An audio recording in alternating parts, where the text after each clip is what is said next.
Layarnya kelihatan mana? Boleh langsung. Oke. Ups.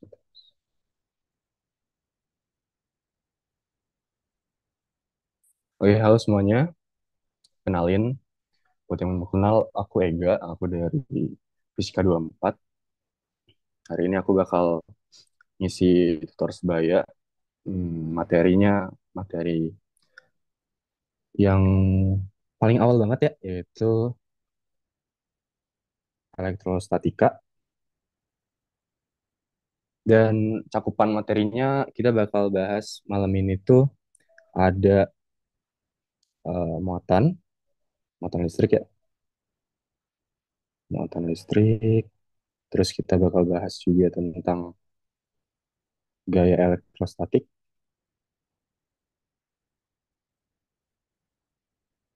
Lalu kita juga bakal bahas tentang medan listrik. Ya. Jadi di sini medan listriknya juga dibagi jadi dua lagi ya nanti. Nanti kita bakal bahas yang di muatan diskrit ya. Muatan diskrit ini mudah. Muatan diskrit konsepnya sama seperti apa kayak elektrostatik pada umumnya. Dan yang menurutku yang paling ngulik di antara yang lainnya yaitu muatan kontinu ya. Muatan kontinu. Karena nanti kita bakal harus pakai eh, kalkulus integral. Oke, jadi yang pertama kita bakal bahas dulu muatan listrik. Muatan listrik ini singkat aja sebenarnya.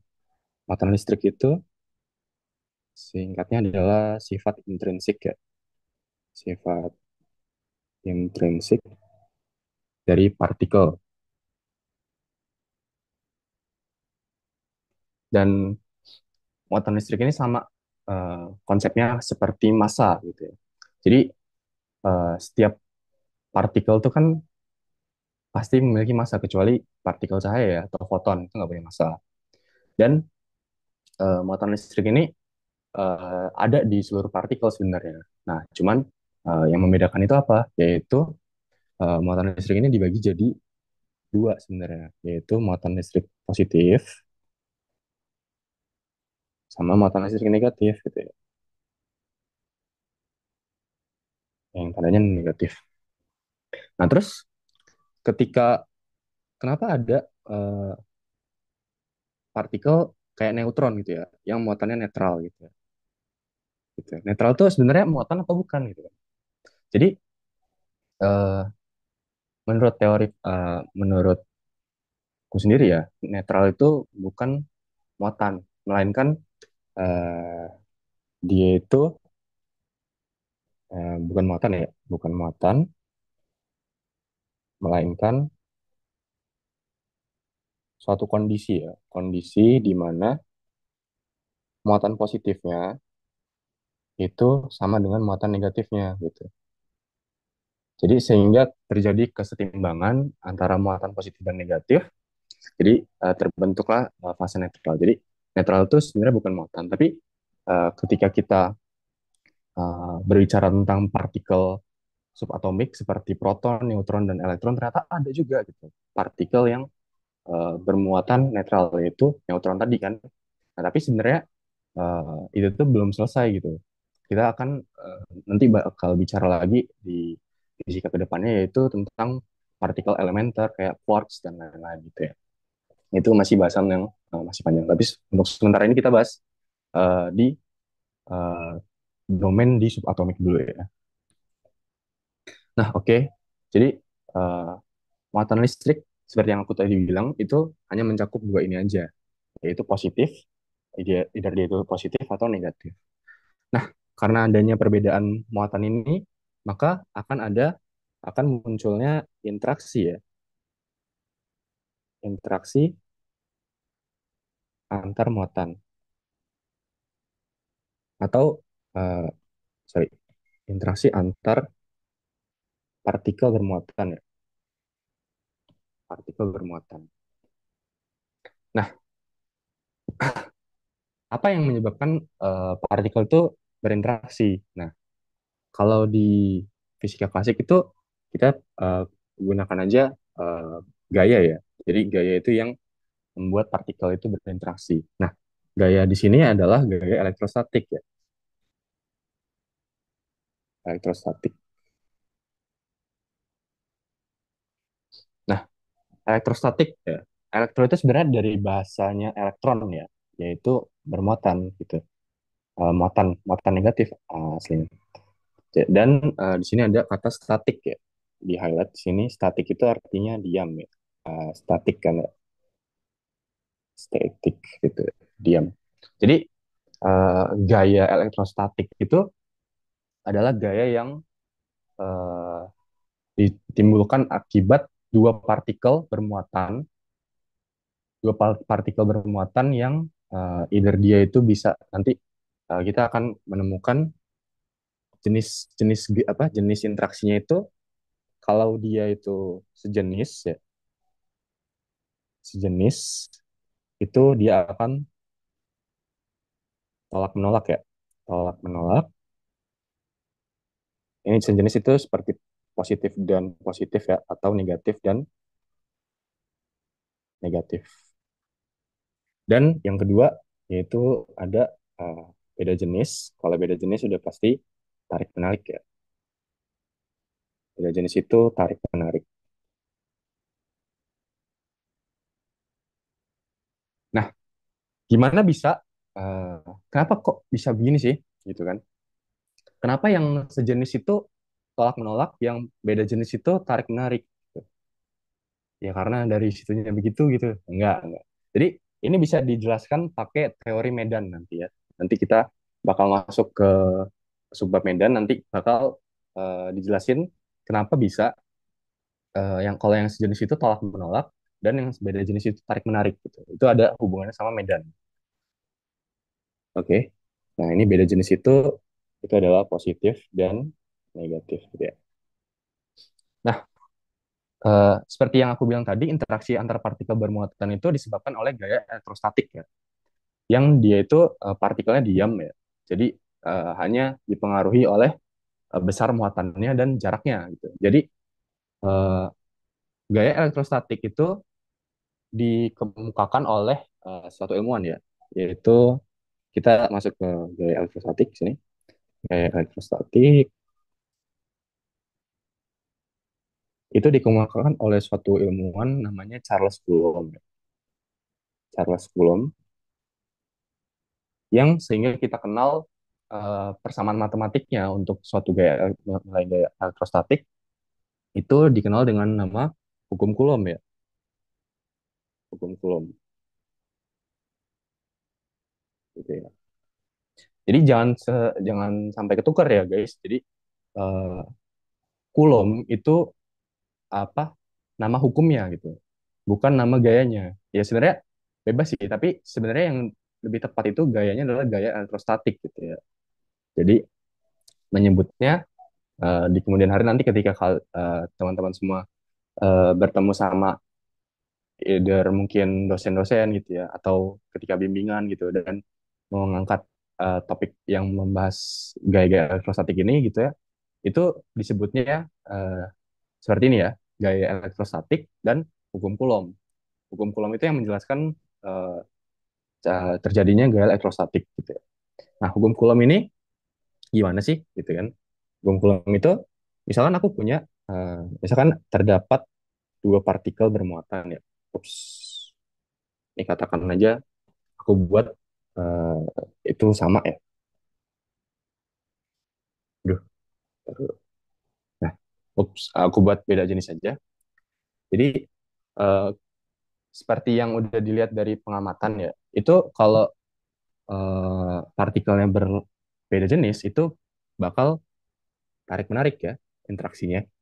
Interaksi antar partikelnya bakal tarik menarik. Ya, aku katakan ini Q1, ini besarnya adalah plus Q, dan ini Q2, besarnya adalah min Q gitu ya. Jadi yang satu positif, yang satu negatif gitu. Dan mereka terpisah sejauh jarak R. Dan R ini adalah jarak ke inti masing-masing mereka gitu. Jadi jarak R ini adalah jarak ke pusat masing-masing partikel ini gitu. Jadi titik paling tengahnya. Nah, hukum Coulomb mengatakan bahwa nilai gaya interaksi ini adalah F12, yaitu gaya pada partikel bermuatan satu akibat partikel bermuatan dua, dan yang ini itu adalah F21, gaya pada partikel bermuatan dua akibat partikel bermuatan satu. Nah, ini adalah pasangan eh, gaya aksi reaksi yang dimana besarnya sama, hanya berbeda arahnya aja. Jadi bisa dituliskan sebagai F12 sama dengan minus F21 gitu ya. Nah, besarnya F12 ini kita ambil mutlaknya aja ya. Sama dengan mutlak F21 itu sama dengan eh, Charles Coulomb itu menyatakan bahwa besarnya sebanding dengan seperempat pi epsilon 0 Q1 ini dimutlak ya. Karena kita mau ngambil besarnya aja, Q1 per Q1 kali Q2 dibagi dengan jarak antar mereka, dikuadratkan. Nah, dengan pi itu ya pi nilainya 3,1415 dan seterusnya itu. Dan epsilon 0 ini adalah suatu konstanta yang dinamakan permitivitas ya, permitivitas vakum yang nilainya adalah 8,85 kali 10 pangkat min 12. Satuannya adalah Coulomb kuadrat per Newton meter kuadrat ya.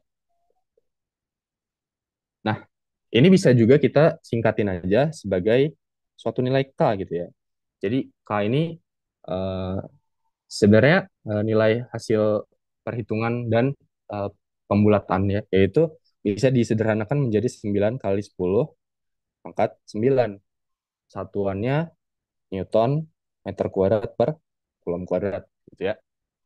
Jadi nanti eh, seperti yang teman-teman ingat di SMA gitu ya, yaitu besarnya adalah K kali mutlak Q1 kali mutlak Q2 per R kuadrat. Nah, ini adalah eh,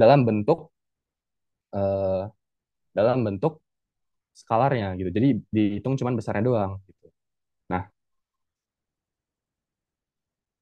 jadi kalau dalam bentuk vektor dinyatakannya gimana? Jadi pertama, jadi kita harus tinjau salah satu dulu ya kalau mau nyari apa gaya vektornya. Jadi misalkan aku mau tinjau yang F21 dulu aja ya.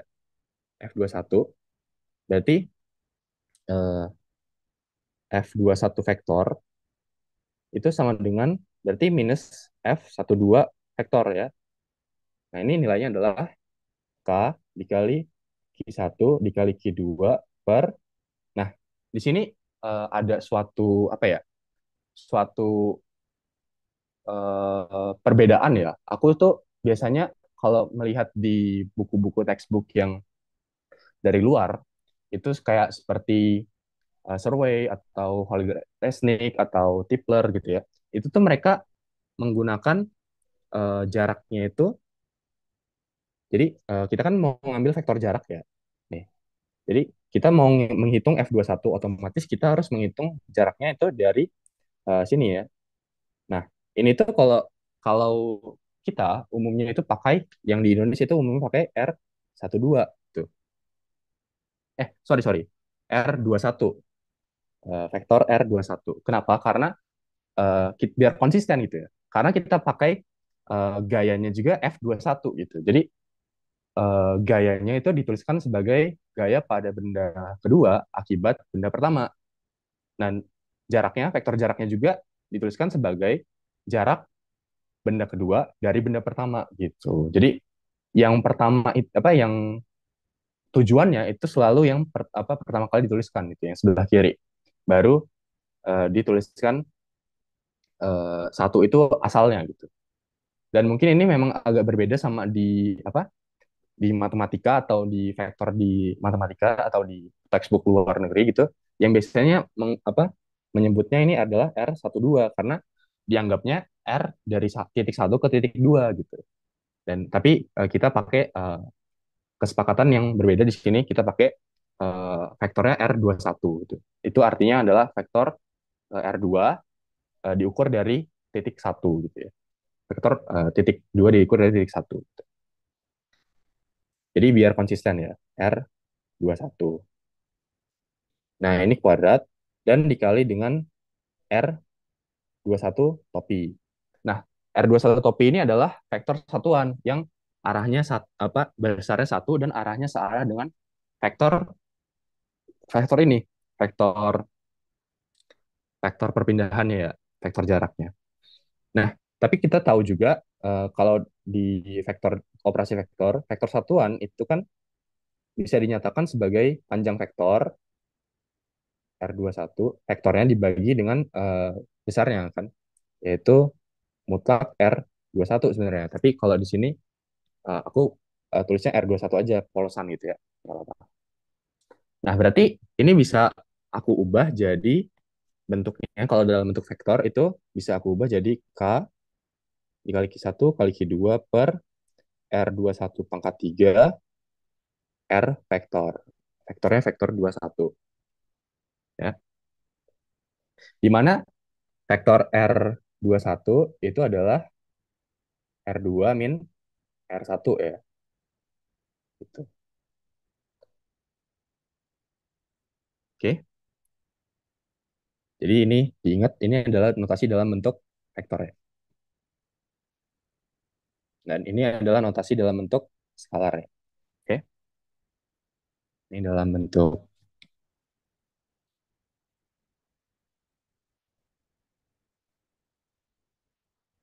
vektor.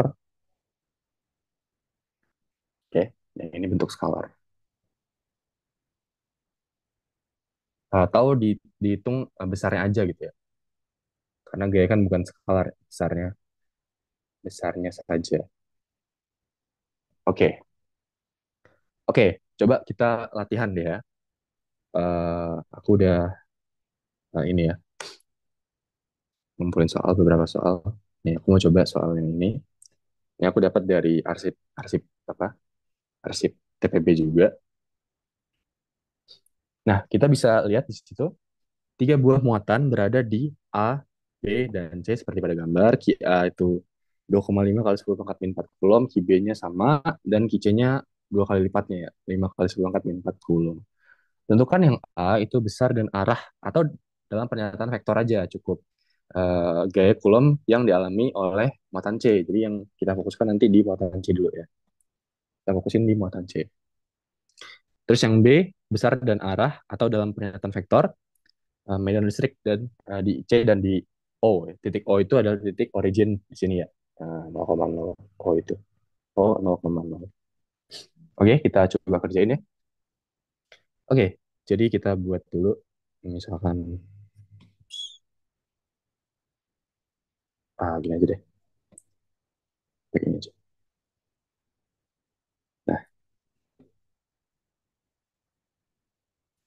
Nah, katakan ini kan A,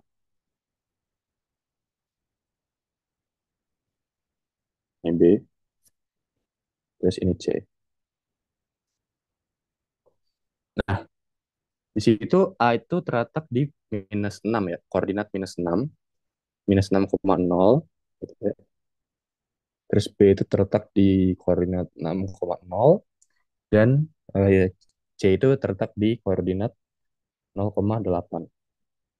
Nah, sehingga eh, kita cari dulu ya jarak jarak AC dan BC gitu ya. Jadi kita kan mau cari fokusnya itu gaya Coulomb yang dialami oleh Kice ya. Berarti kita harus cari vektornya yang mengarah ke Kice gitu. Jadi ini adalah kalau ditulis itu adalah RCA ya. Karena kita sepakatnya tadi kita tulis C di awal itu sebagai tujuan kita dan A di akhir itu sebagai titik asal kita gitu. Dan ini C ini bakal mengalami gaya sebesar FCA, F pada C akibat A, terus C ini juga bakal mengalami gaya sebesar FCB, F pada C akibat B. Nah, ini jaraknya juga. Ups. Ini adalah RCB gitu ya. Nah, seperti yang aku tulis apa aku bilang tadi, berarti kita mau cari RCA dulu ya. RCA berarti RCA itu adalah RC min RA gitu ya. Nah, RC sendiri kita hitung dari sini, dari origin ya. RC itu adalah ini 0,8. Berarti vektornya RC ini apa? Kalau dalam bentuk notasi vektor. Berarti RC itu adalah, tulis mana ya? Oh, ini sini. Berarti RC itu adalah, berarti vektor satuan arah X-nya 0 ya. Berarti 0, terserah kalian mau pakai X topi atau Y topi, IJK atau XYZ. Aku lebih suka pakai XYZ ya. Jadi 0 kali X topi ditambah eh, vektor satuan arah ke sumbu Y-nya, yaitu 8 Y topi. Dikurangi dengan RA. RA itu adalah titik dari origin ke A. Gitu ya. Nah, sini. Ini adalah RA. Vektor RA. Vektor RC. Nah, berarti RA itu adalah, berarti satuannya minus 6 X topi ditambah 0 kali Y topi ya. Nah, berarti RCA adalah 6 X topi ditambah 8 Y topi, satuannya meter. Nah, terus kita cari sekarang RCB. Jadi, ingat lagi, kalau aku bilang RCB itu bukan berarti R dari C ke B, tapi sebaliknya. Itu R, eh, jarak C diukur dari B gitu. Jadi, tujuannya adalah C, bukan B gitu. Jadi, ini adalah RC min RB. Nah, RC sama kayak tadi ya, 0 X topi ditambah 8. Atau nggak usah ditulis ya, 0 X topinya kan nggak ada gitu ya. Jadi 8 Y topi aja langsung. Terus dikurangi RB. Nah, RB sendiri adalah ini ya, kebalikannya RA, yaitu positif 6, yaitu berarti 6 X topi.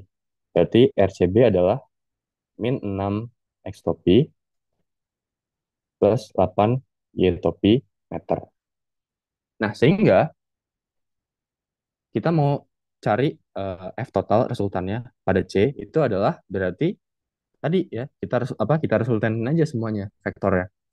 Nah, karena ini vektor kita nggak perlu proyeksi-proyeksi ke sumbu X ataupun sumbu Y karena ini operasinya operasi vektor. Jadi kita gunain FCA ya, FCA vektor ditambah FCB vektor. Nah, ini ditambahin aja. Berarti oh ya, kan persamaannya K QA QC per RCA kuadrat ditambah K QB QC per, oh sorry, besarnya doang ya, sorry aku lupa.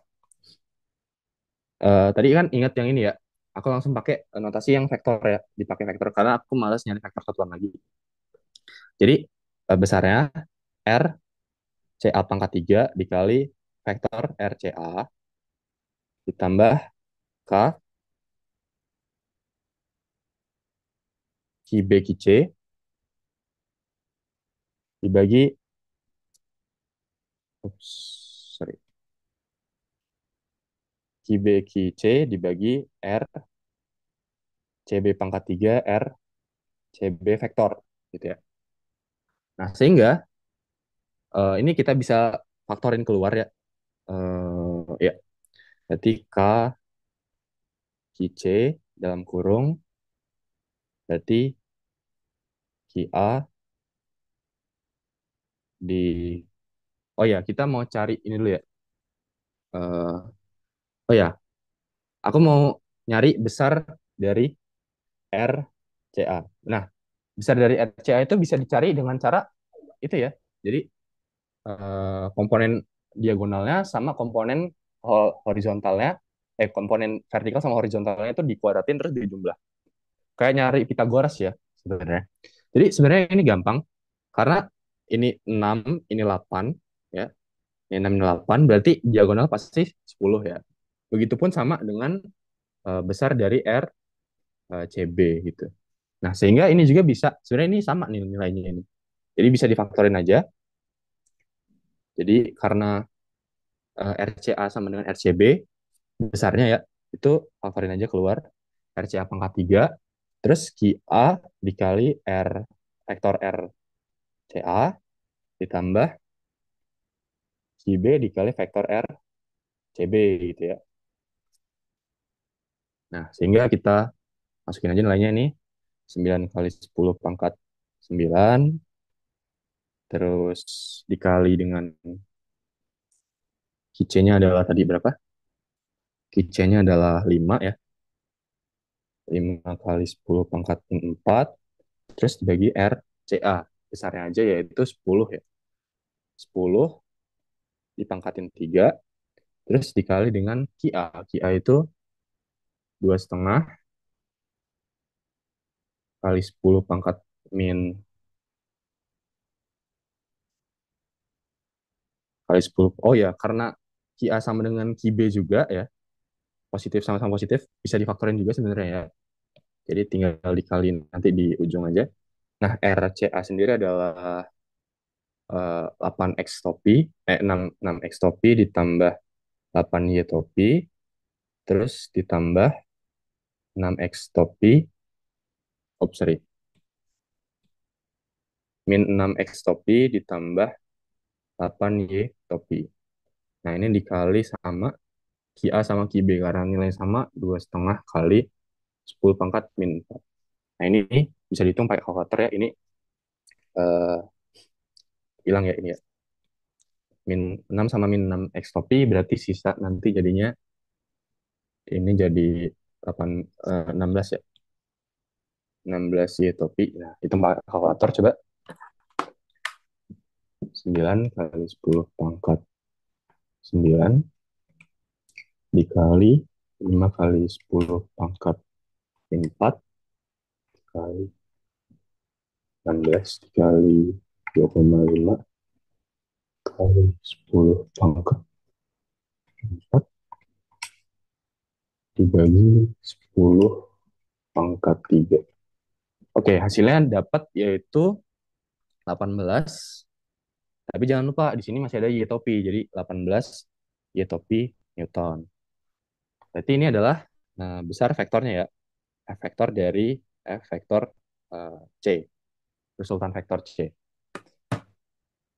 Oke, jadi itu besar dan arahnya atau kita nyatanya dalam bentuk apa vektor aja. Nah, terus yang B, tadi ini yang A ya. Yang A.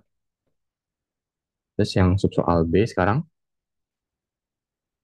itu ditanyain besar dan arah atau nyatain dalam bentuk vektor lagi medan listrik di C dan O. Nah, ini kan kita belum belajar medan listrik ya. Tapi aku mau kasih tahu aja jadi eh, medan listrik itu sama kayak sebenarnya sama kayak gaya listrik, cuman dia bedanya R-nya bawahnya itu nggak kuadrat. Jadi bukan, sorry. Key-nya itu yang dipakai cuman key sumber aja, sorry, sorry. Key yang dipakai cuman key sumber. Jadi medan listrik itu bisa di mana aja tanpa perlu muatan kedua. Gitu ya. Oke, mungkin ini yang B coba kalian kerjain nanti ketika aku udah jelasin tentang medan listrik ya. Oke, sebelum itu ada pertanyaan? Kalau ada, boleh on mic aja langsung guys. Soalnya aku nggak bisa buka Zoom.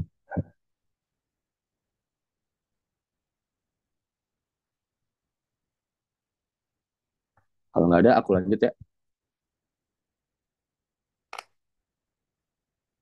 Oke, lanjut ya. Oke, nah kita kan tadi udah bicara soal eh, gaya elektrostatik ya. Dan muatan listrik juga udah lewat tadi kita. Nah, sekarang kita mau bicara soal medan listrik. Oh, sebenarnya sebelumnya, eh, oke deh, aku mau tambahin satu latihan soal lagi ya. yang mungkin memang soal template gitu ya. Nah, misalkan aku punya eh, suatu garis X, dan satuannya aku buat dalam meter aja, sumbu X gitu ya. Aku punya tiga partikel di sini, partikel bermuatan,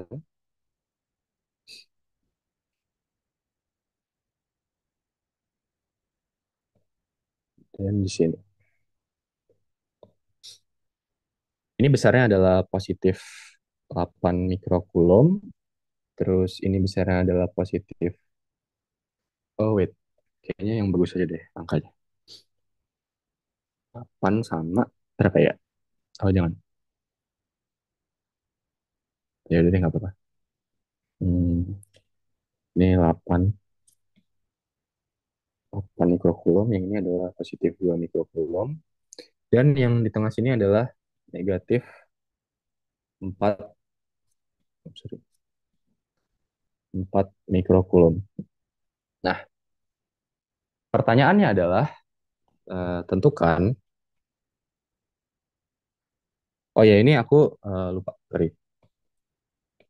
Jadi di sini ada titik originnya itu ada di yang ini ya, aku buat titik originnya. Jadi di sini adalah koordinat 0, terus ini koordinat katakannya ada X gitu ya, yang bakal dicari nantinya. Dan di sini adalah koordinat eh, 10 ya, gitu ya.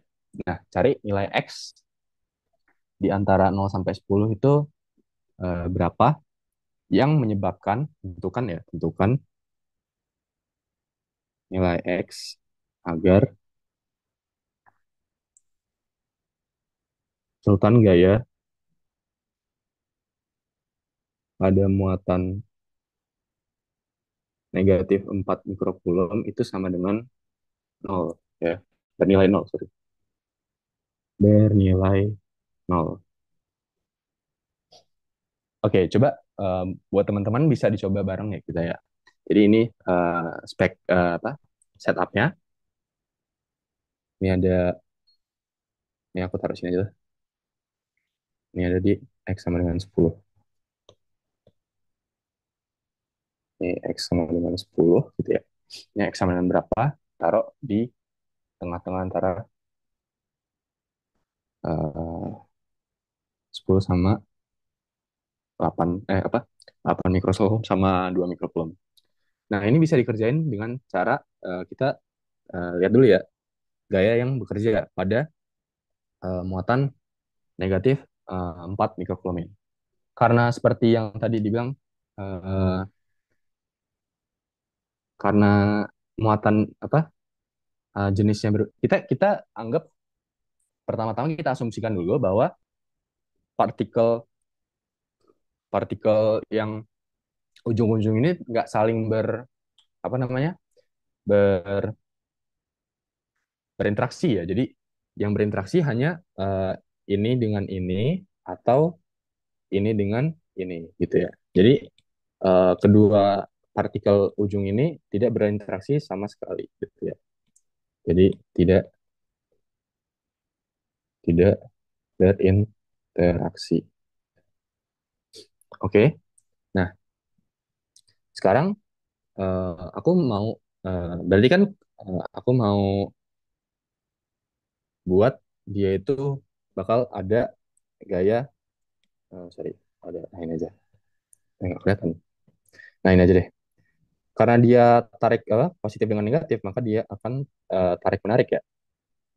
Ini katakan F12, F21, terus ini F23, dan ini F32 gitu ya.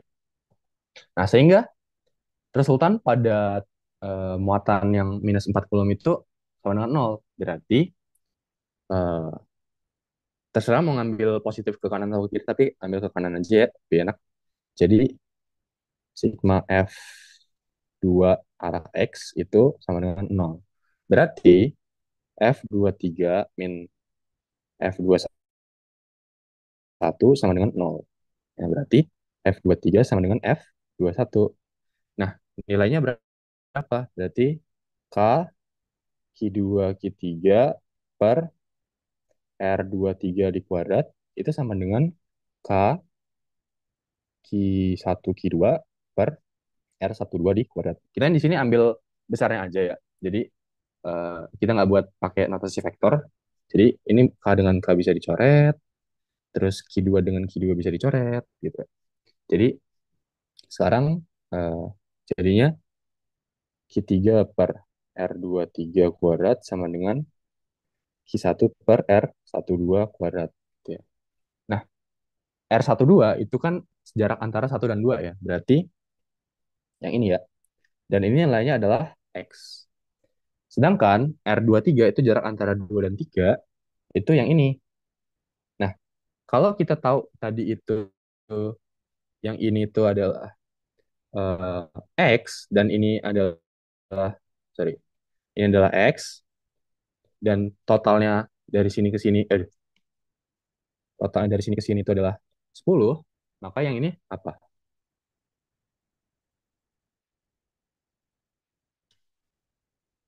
Yang ini adalah 10 min X ya, gitu. Jadi ini bisa kita tuliskan sebagai, nah ketiganya bisa substitusi langsung aja ya. Ketiganya adalah 2, 2 per Ki satunya adalah 8 ya, sama dengan 2 per, oh ya ini R23-nya tadi adalah 10 min X, 10 min X dikuadratkan, ya sama dengan 8 per X kuadrat. Nah ini kita bisa tarik akar masing-masing ruasnya.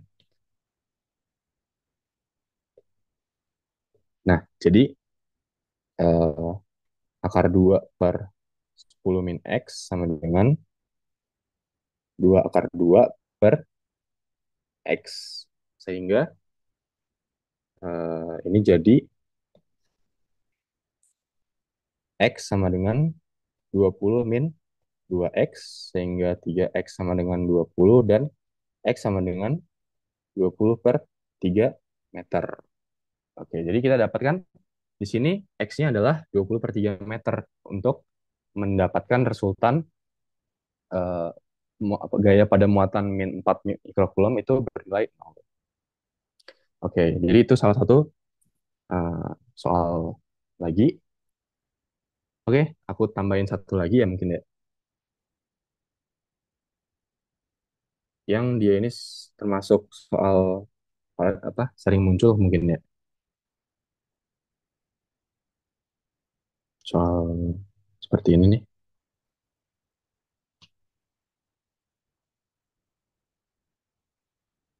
Nah, gambar di samping memperlihatkan dua bola kecil identik memiliki massa M dan bermuatan Q digantung melalui tali netral yang tidak mengantarkan listrik. Dan panjang talinya adalah L. Asumsikan sudut yang dibentuk theta itu sangat kecil sehingga tangan theta itu mendekati sin theta. A, buktikan bahwa jarak pisah kedua bola adalah X sama dengan itu ya, persamaannya Q kuadrat per Q kuadrat L per 2 pi epsilon 0 MY dipangkatkan sepertiga. Terus dikasih tahu info numeriknya, jika L adalah 120 cm dan M adalah 100 gram dan X adalah 5 cm, maka berapa nilai besarnya Q, mutlak Q gitu ya. Oke, jadi teman-teman bisa coba juga kerjain ini di apa di kertas masing-masing. Nah, sini aku mau buat setupnya, tapi kayaknya nggak perlu lah ya, karena aku bisa buat di sini aja. Jadi kita fokus aja. Oh ya, aku tulis dulu ya. Fokus ke salah satu muatan dulu. Jadi katakan aku fokusnya ke yang sebelah kiri aja dulu ya. Hmm. Karena simetri berarti harusnya nanti bakalan sama ya nilainya gitu. Ini panjangnya L, terus iki dan punya massa M gitu ya. Oh ya, aku mau ini juga ingat. Berarti kan ini kan dia kan terpisah sejauh X dan muatannya masing-masing Q. Maka nanti bakal mendapatkan gaya ya. Gaya gaya ini tolak menolak ya harusnya. Nah, tolak menolak ya karena sejenis partikelnya ke kiri. Nah, misalnya ke sini itu besarnya sama dengan Fa atau gaya elektrostatik tadi yang aku bilang ya. Yang nilai Fa itu adalah K Q1 Q2 per R kuadrat dan di sini kasusnya Q-nya sama berarti Q kuadrat per X kuadrat gitu ya. Dan di sini akan ada gaya berat ya. Di sini Mg, terus akan ada gaya tegangan tali, sini T. Oke. Nah, sekarang kita buat oh ya, di sini kan ada theta, tetanya di sini ya. Berarti tetanya nanti bakal munculnya di sini ya, karena sudut berseberangan. Nah, sehingga kita punya, kita tinjau dulu sumbu X-nya, berarti sigma fx sama dengan 0 karena dia statik ya di sini. Eh, ya digantung melalui tanda netral harusnya dia statik ya. Sigma fx sama dengan 0 berarti ini proyeksinya ke sini berarti adalah T sin theta ya. Jadi T sin theta dikurang Fa sama dengan 0. Berarti T sin theta sama dengan Fa atau sama dengan K Q kuadrat per X kuadrat. Nah, ini buatkan saja persamaan satu gitu ya. Terus sekarang kita tinjau sumbu Y. Nah, karena dia statik juga berarti sigma Fy sama dengan 0. Sekarang kita tinjaunya eh, T cos theta ya. Karena proyeksinya ke sebelah sudut sebelah sudut theta. T cos theta di T cos theta dikurang Mg, sorry, Mg sama dengan 0 sehingga T cos theta sama dengan Mg. Nah, sekarang aku buat ini jadi persamaan dua aja. Sekarang eh, oke, aku bagi persamaan satu bagi satu dan dua. Jadinya apa tuh? Tulisan ulang aja ya. T sin theta sama dengan K Q kuadrat per X kuadrat dibagi dengan T cos theta sama dengan K, oh sorry, sama dengan Mg. Nah, sehingga eh, tangan theta sama dengan K Q kuadrat per Mg X kuadrat.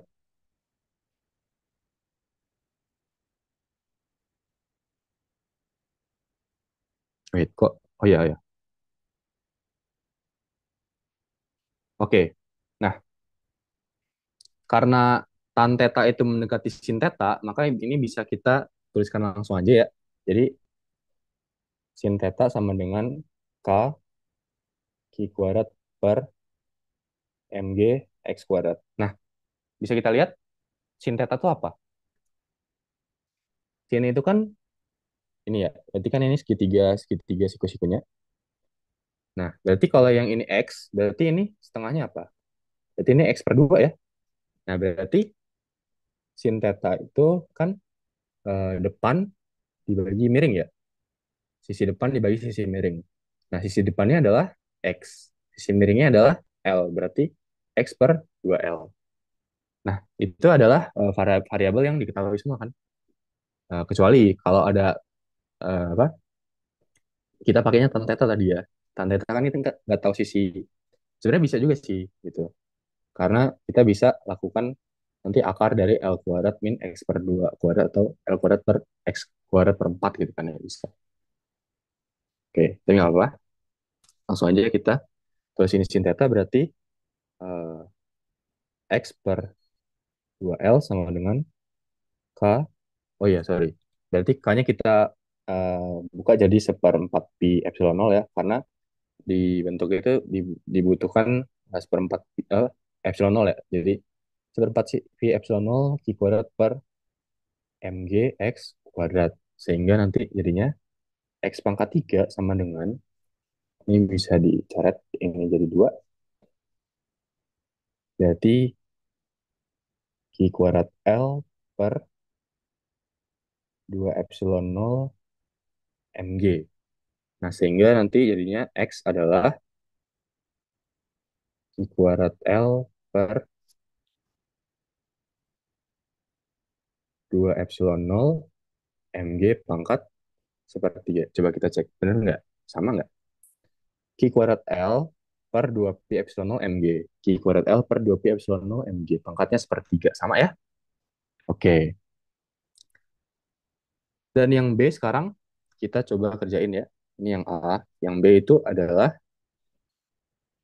jika L itu 120 cm dan M itu 100 gram dan X itu 5 cm, berapakah nilai dari mutlak Q? Nah, ini kita sebenarnya bisa eh, substitusi aja ya. Jadi kan X pangkat 3 itu Q kuadrat L per 2 epsilon nol mg. Sehingga kalau kita mau fokus ke Q, maka Q adalah 2 epsilon nol mg X pangkat 3 per L. Nah, ini pangkat setengah gitu ya. Ntar bisa disubstitusi aja. Nilainya itu sekitar, sebentar tadi aku udah hitung. Kalau kalian hitung pakai kalkulator itu nilainya sekitar,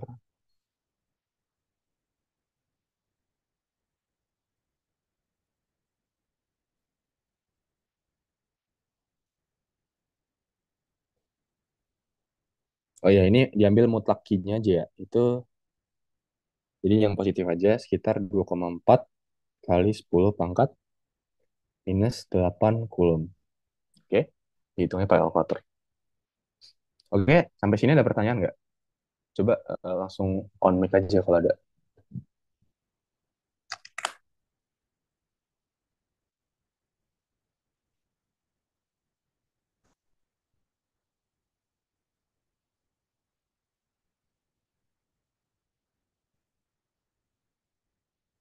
Sebentar aku cek dulu. Masih masuk kan tuh? Oke, ada yang nanya di chat. Oh, nggak ada. Oke, oke. Karena nggak ada yang nanya, mungkin aku lanjut ya. Oke, tadi kita udah bahas tentang eh, gaya elektrostatik muatan listrik. Nah, sekarang kita bakal bahas tentang medan listrik ya. Nah, ini aku mau tambahin di sini. Oke, kita masuk ke medan listrik ya sekarang. Jadi simpelnya medan listrik itu ya, medan listrik, medan listrik itu adalah garis-garis ya. Jadi eh, kan kita udah tahu tadi itu ada partikel yang bermuatan positif dan negatif. Nah, partikel bermuatan positif itu simpelnya adalah sebuah sumber medan listrik gitu ya. Jadi dia itu adalah source of electric fields ya.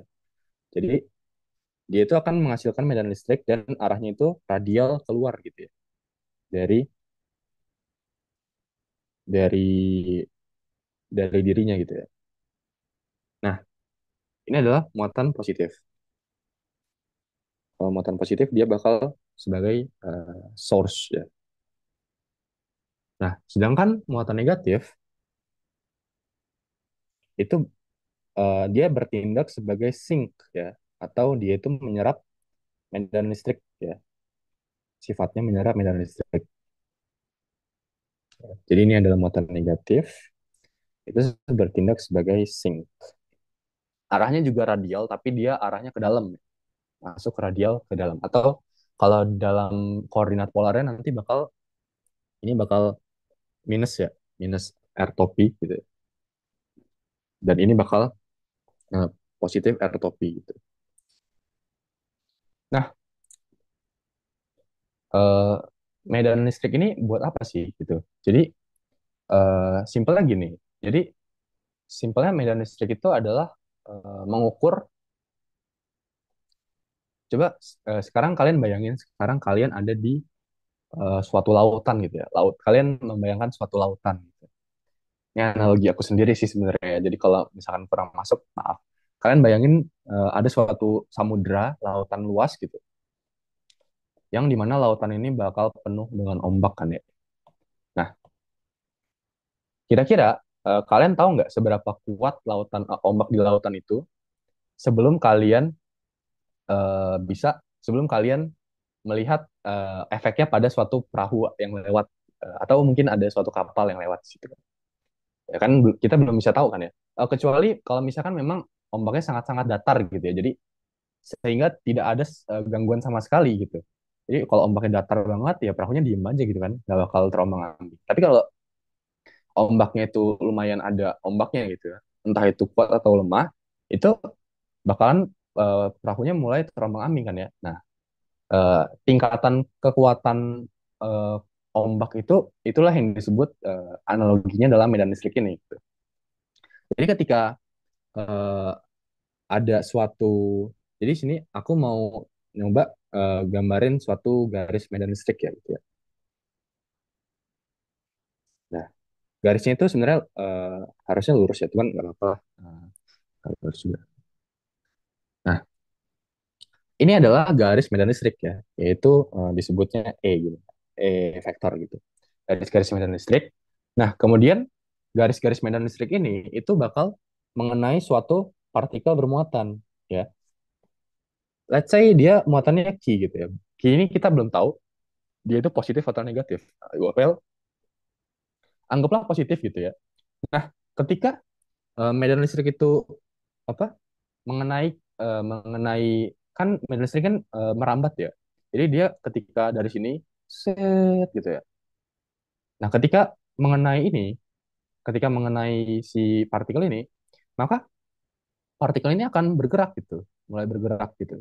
Nah, arah geraknya itu tergantung kepada jenis partikelnya, yang seperti aku bilang tadi. Jadi eh, arah gerak partikel pada medan listrik gitu ya.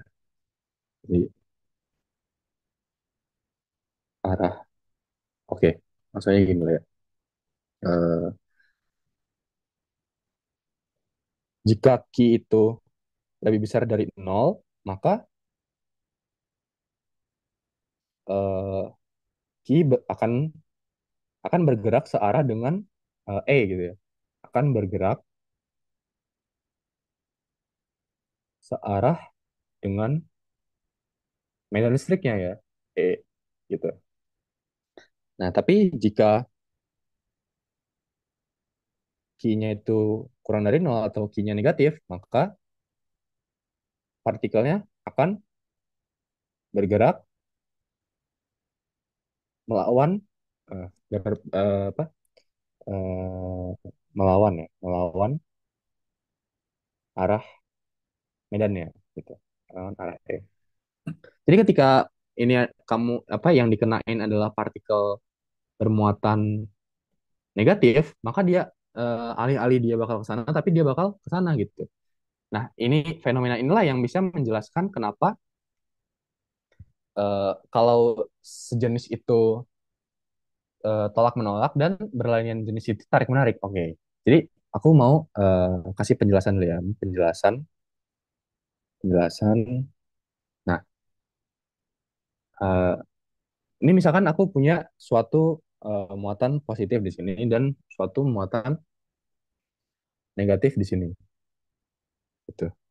Nah, pastinya eh, kayak yang aku bilang tadi, muatan positif ini tuh bakal bertindak sebagai source ya, jadi sumber dari medan listrik gitu kan.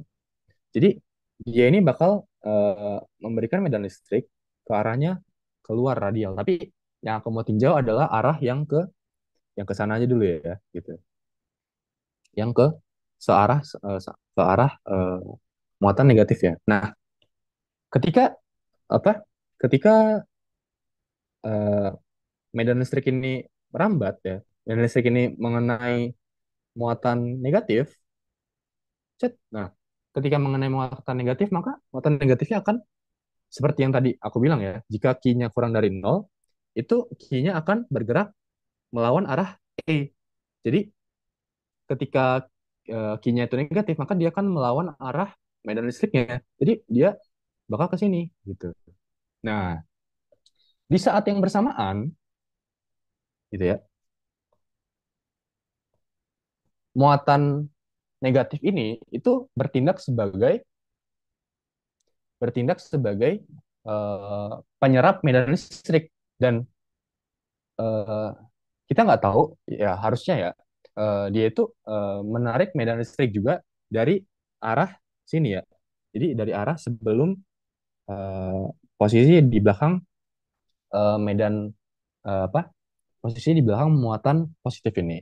Nah, karena dia itu menarik medan listrik ya, muatan negatif ini sifatnya menarik medan listrik, maka ketika medan listrik ini melewati muatan muatan positif, maka muatan positifnya akan terdorong ke depan.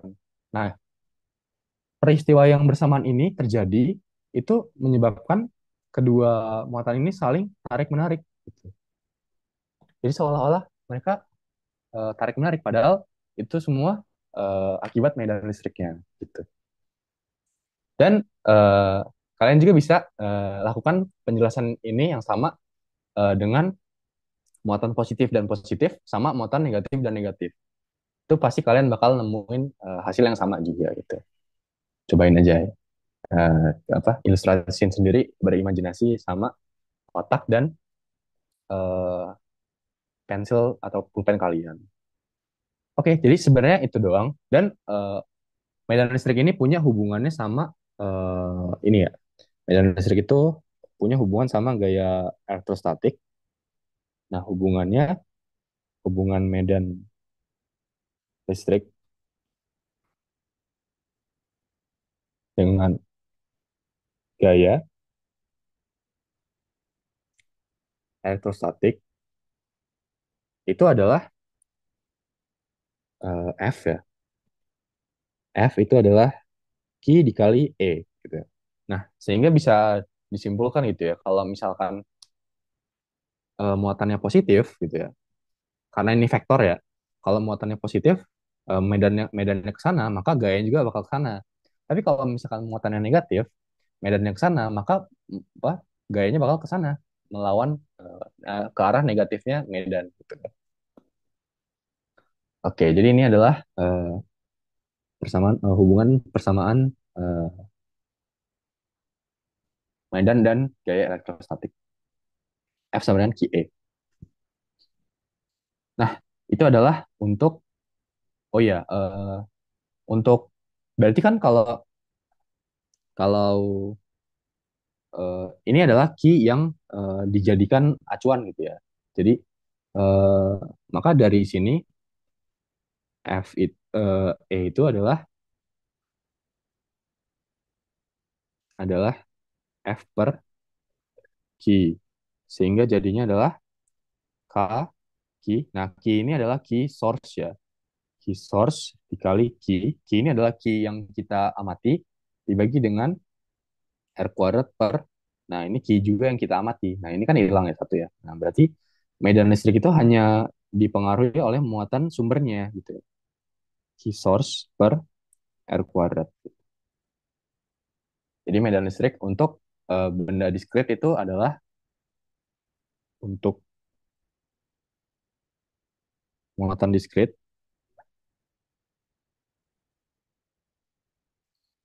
E sama dengan K Q per R kuadrat gitu ya. Q-nya adalah Q diskret itu ya. Ya Q total gitu. Oke. Nah, sebenarnya apa mas apa cuman gitu doang kalau untuk benda diskret. Nah, yang aku bilang susah itu memang benda-benda yang sifatnya kontinu, yang dia itu bukan sekedar partikel partikel titik bermuatan gitu, bukan gitu ya. Bukan bukan seperti ini, melainkan dia akan membentuk suatu benda kejal atau eh, benda dua dimensi atau tiga dimensi gitu ya. Itu yang dia itu memiliki volume atau eh, ya bentuknya aneh-aneh gitu. Nah, ternyata untuk mengerjakan soal-soal seperti ini yang mudah ini, kita bisa untuk mengerjakannya itu masih sekadar level yang agak apa ya, bisa dibilang, memiliki simetri yang bagus lah kalau misalkan mau mengerjakannya secara matematis ya. Nah, kalau misalkan bentuk-bentuk yang udah aneh-aneh banget gitu, yang kayak misalkan bentuknya udah bentuk kayak apa ya, hmm, kayak kon gitu ya, vas bunga atau apapun itu. Ini tapi masih ada simetrinya, tapi jadi masih mungkin memungkinkan gitu ya. Tapi mungkin kayak bentuk-bentuk kayak bergelombang-bergelombang gini gitu kan. Terus bentuk-bentuk yang aneh gitu yang tidak tidak teratur itu sulit untuk kita mengerjakannya secara manual menggunakan matematik, meskipun itu menggunakan matematik tingkat tinggi gitu ya. Kita harus membutuhkan bantuan komputer. Nah, sekarang aku mau eh, ngasih beberapa contoh aja yang medan listriknya itu bisa dihitung dengan matematik yang menurutku juga matematiknya udah rumit gitu ya, udah termasuk rumit karena kita harus menggunakan kalkulus integral. Oke, pertama aku mau coba kasih contoh dulu. Oh ya, aku ingetin dulu medan listrik untuk medan listrik untuk muatan titik ya, muatan diskrit.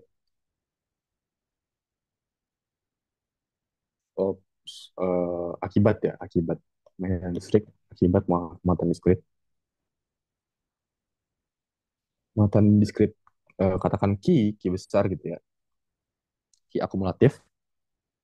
Di sini misalkan ada suatu suatu partikel dan ini ki ya, muatan totalnya. Terus partikel ini berjarak sejauh, misalkan katakan aja r, dan ini adalah titik acuan apa titik perhitungan medan listriknya, dan ini adalah garis medan listriknya, di mana besarnya adalah k ki per r kuadrat r topi. Sama kayak tadi ya, kalau misalkan mau menghitung vektornya, maka vektornya dihitung dari titik awal sini ke titik acuan sini, apa ke titik tujuannya gitu. Jadi bisa juga dihitung dengan k ki per r pangkat 3 r vektor gitu. Oke. Nah, sekarang aku mau coba oh, sebelum itu aku mau coba kasih salah satu medan listrik yang mungkin eh, dia itu kayaknya kalian eh, nggak tahu gitu ya. Dia itu, tapi kalian ternyata sering temuin, bahkan ini sering banget ditemuin di kimia gitu ya. Jadi aku bakal coba kasih contoh ya, medan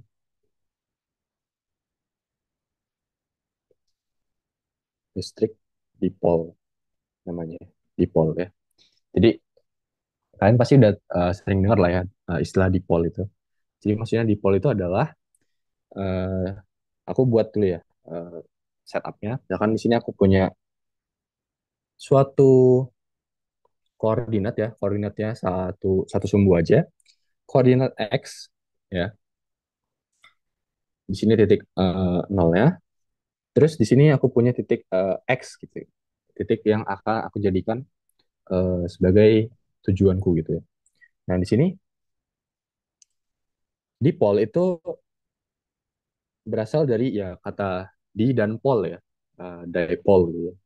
Yang berarti eh, di itu dua dan pol itu kutub ya, kutub. Sehingga di pol itu artinya ya dua kutub gitu. Nah, misalkan ini jaraknya sejauh D. Sehingga ini oh ya aku lupa ini pembagiannya ratain aja lah ya, dua-duanya itu sama. D per 2 yang ini juga D per 2 gitu ya. Nah, berarti ini posisinya ada di minus D per 2 ding. Ini muatannya adalah plus Q dan ini muatannya adalah min Q gitu ya. Nah, sehingga bisa kita lihat di sini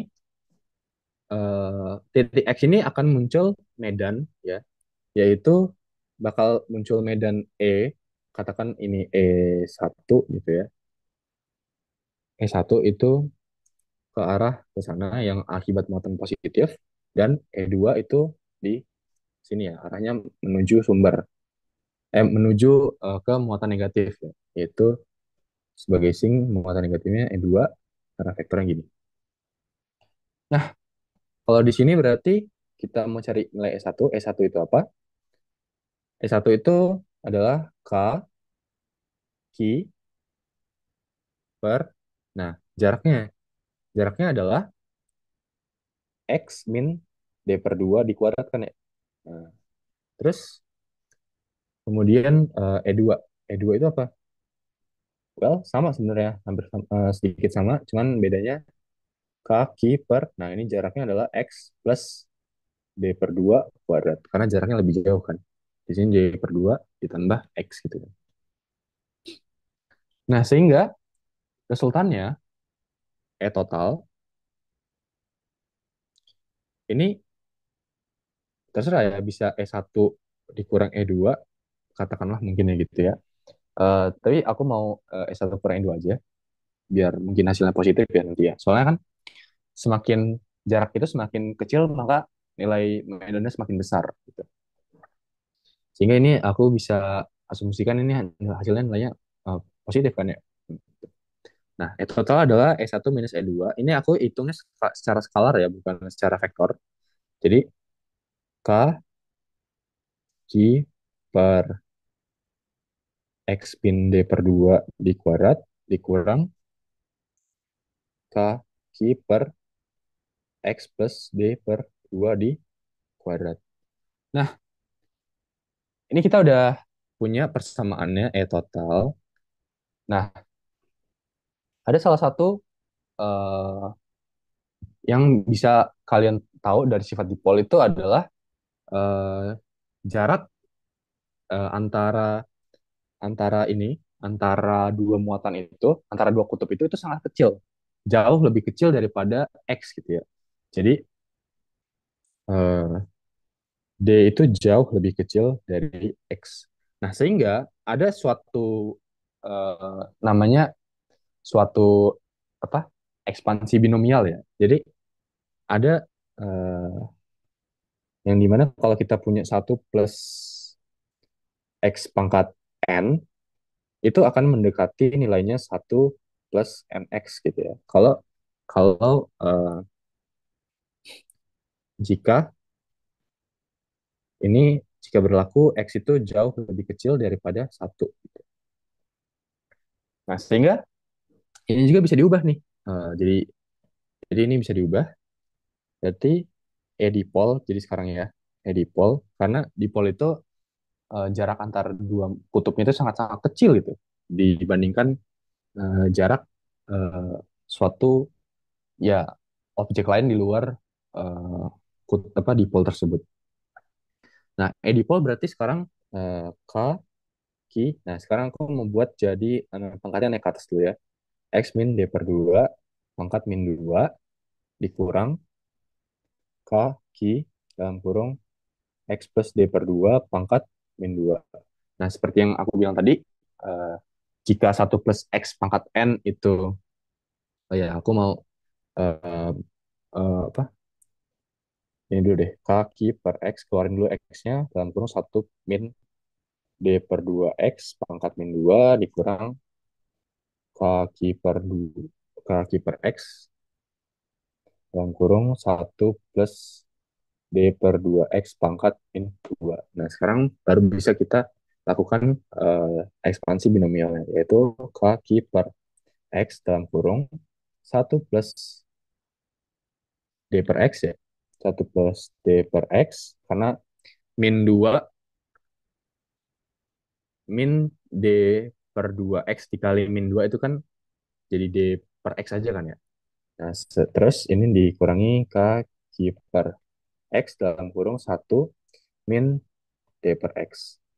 Nah, sehingga di sini satu dikurang satu kan habis ya. Jadinya bakal jadi per D per X ditambah D per X itu kaki per X dalam kurung 2D. Oh, sorry. Oh iya benar. 2D per X sehingga jadi K 2K Ki D per X kuadrat gitu ya.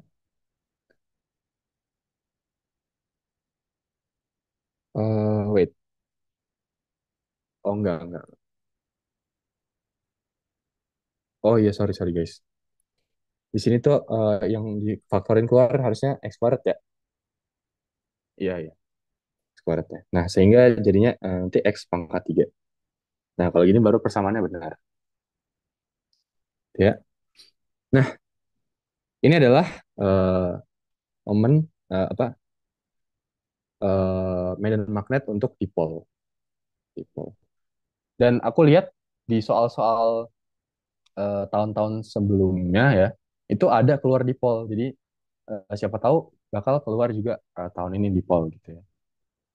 Nah, ini adalah dipol yaitu oh ya kalau kita buka ya ininya K-nya dipol itu adalah 2 dikali seperempat pi epsilon nol dikali Q D per X pangkat 3.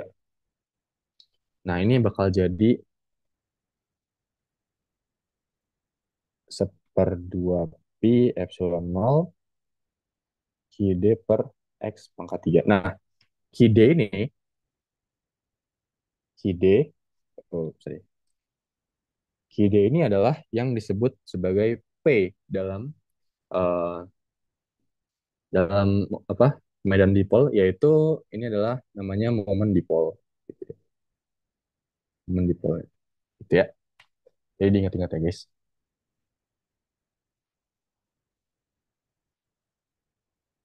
Oke, jadi ini adalah penurunan untuk eh, medan dipolnya dengan Q D adalah momen dipol. Oke, lanjut. Tadi kan kita udah bahas tentang dipol. Sekarang aku mau bahas lagi cara mencari apa? Mencari medan listrik yang bermuatannya itu kontinu. Nah, salah satunya adalah eh, ini yaitu batang lurus ya, batang lurus. Aku bakal buat seperti ini.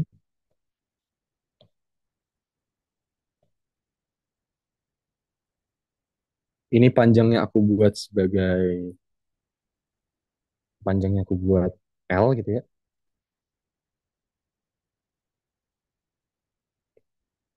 Nah, terus ini bermuatan ya. Jadi medan ini apa batang ini tuh bermuatan dengan muatan totalnya adalah Q besar gitu ya. Dan ada suatu titik yang akan kita tinjau yaitu titiknya yang sederhana, apa yang mudah aja, yaitu di tengah-tengah sini ya. Tengah-tengah sini, di antara tengah-tengah batang sini.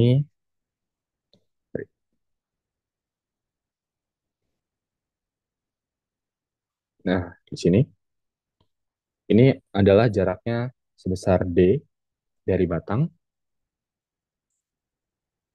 dan nah iya, ini aja yang diketahui. Jadi muatan totalnya adalah Q, jarak dari titik ke batang adalah D dan panjang batang totalnya adalah L. Jadi gimana cara ngitungnya? Oke, jadi pertama-tama kita harus melakukan yang namanya eh, pemotongan apa kita ambil elemen kecil dari batang ini.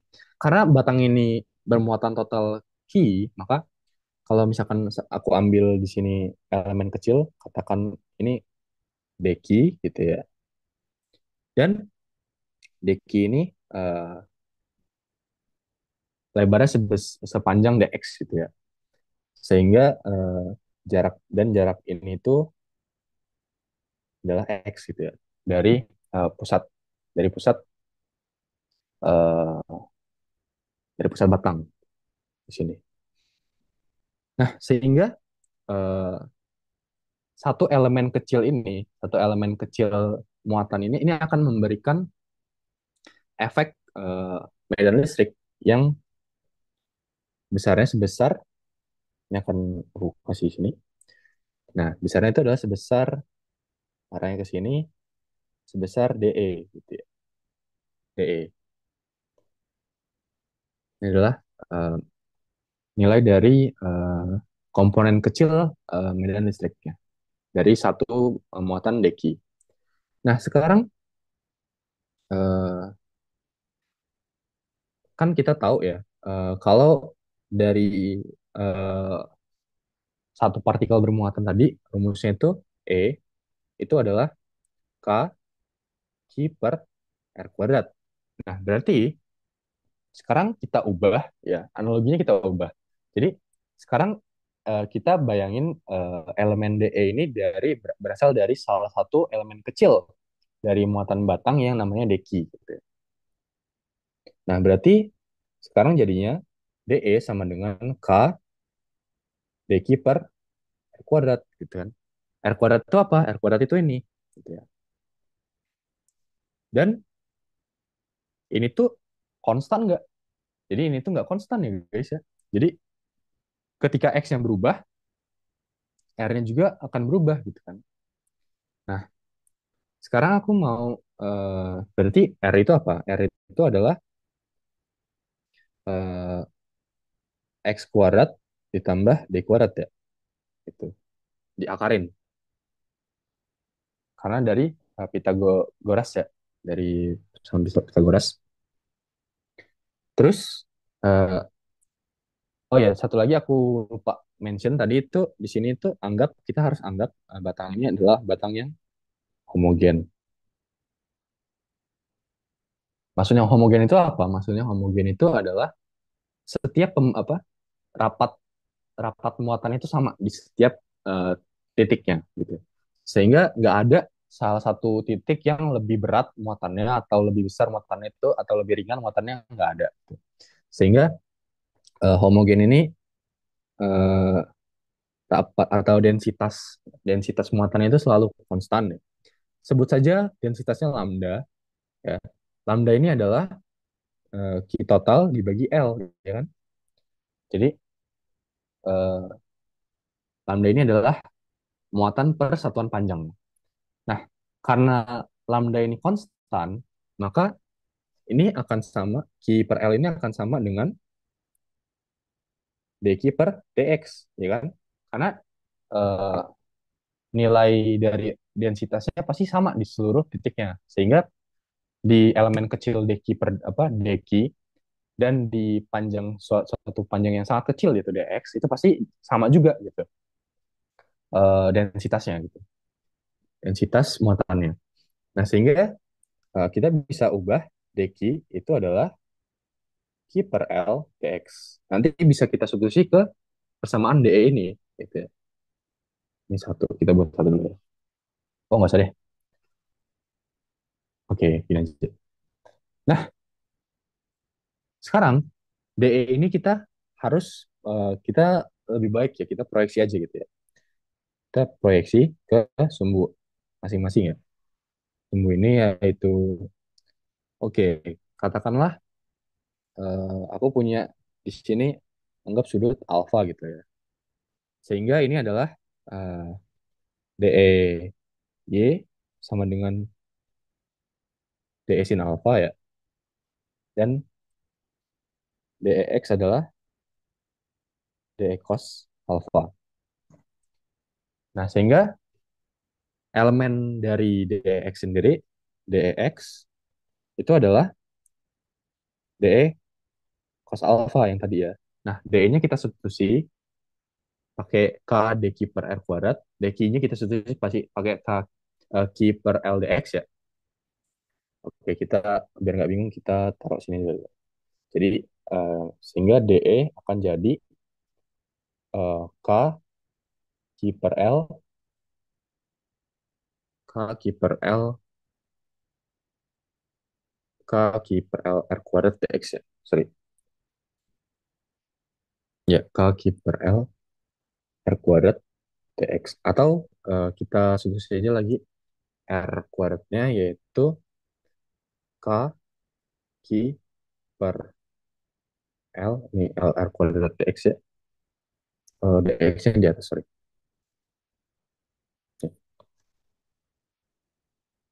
Per L dalam kurung seper ya, seper X kuadrat plus D kuadrat, nah dx.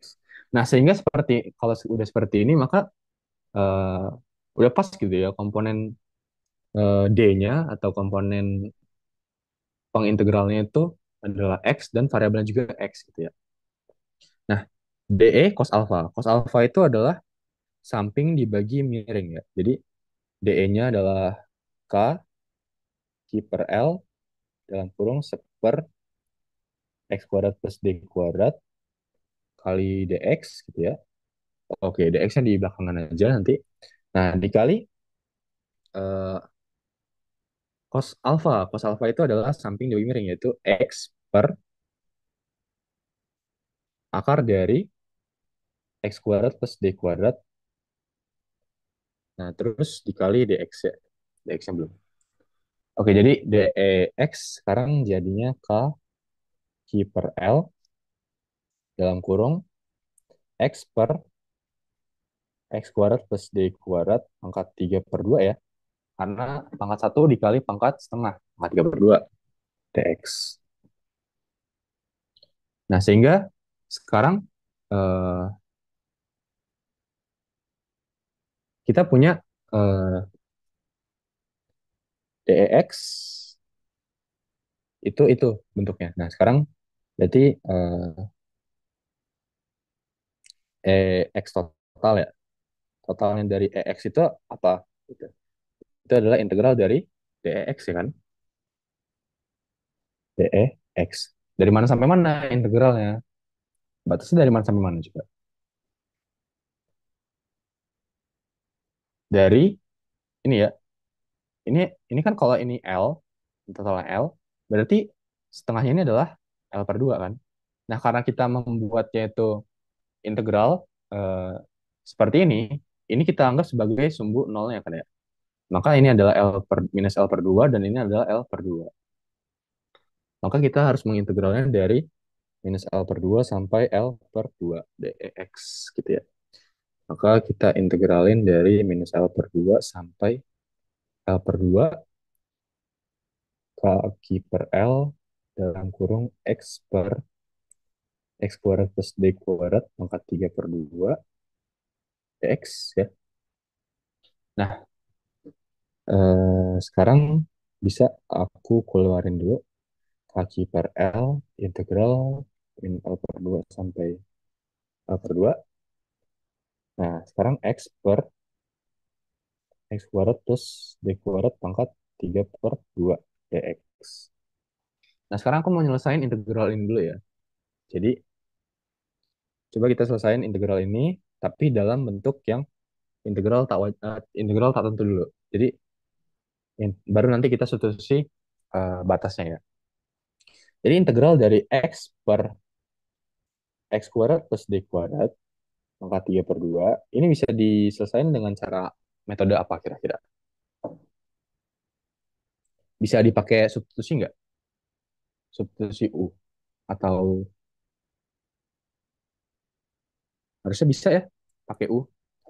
Tapi aku mau pakai, lebih prefer pakai yang diajarin dosenku aja, yaitu pakai trigono ya. Jadi karena ini bentuknya adalah X kuadrat plus D kuadrat, maka kita substitusinya X itu adalah D tan, katakan tan theta gitu ya. D tan theta, maka dx adalah D secant kuadrat D theta. Ini bukan bukan D, yang ini bukan D diferensial ya, tapi memang D panjang. Tuh. Nah, sehingga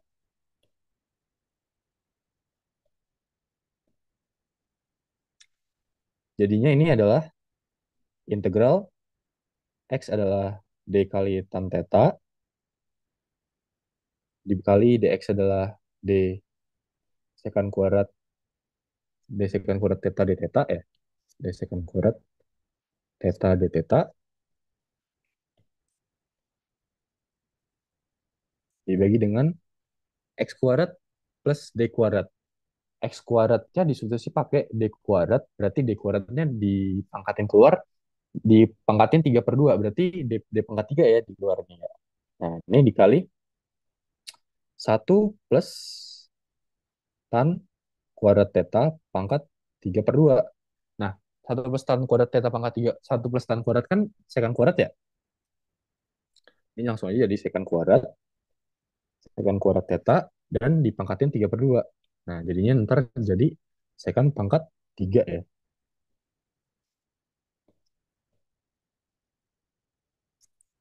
Secant pangkat 3 theta. Nah, sekarang bisa kita coret nih. Ini D, oh wait, kok kayak ada yang ganjil gitu ya? Oh, iya. Wait, X. Oke deh, lanjut dulu deh. Ini hilang satu, berarti second secondnya ini hilang. Nah, tan theta itu kan sin per cos dibagi seper cos atau dikali cos ya. Berarti ini adalah integral sin theta d theta atau minus cos theta, ya kan? Nah, eh, sekarang kita apa? Kita buat ulang gitu ya. Karena kita udah substitusi eh, apa x itu adalah delta theta, maka kita buat segitiga gitu ya. Ini adalah theta, maka tan theta adalah depan per samping x per d. Maka ini adalah akar dari x kuadrat plus d kuadrat. Jadi cos theta adalah eh, cos theta itu samping per miring ya. Berarti d per akar x kuadrat plus d kuadrat. Maka jadinya minus d per akar x kuadrat plus d kuadrat. Nah, berarti ntar kita harus substitusi ini. Jadi, oh ya, ini kita coba hilangin apa kita ini dulu ya. Kita batasin, garisin. Nah, berarti jadinya nanti kaki per L integral dari minus L per 2 sampai L per 2 itu berarti kita harus substitusi minus D per akar X kuadrat plus D kuadrat dibatasin dari L per 2 sampai min L per 2. Kalau kita substitusi X-nya itu jadinya coba ya,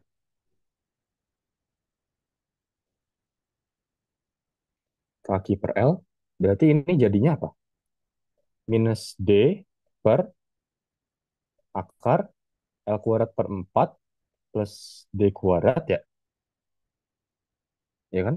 Terus minus, kena minus lagi berarti jadi plus ya.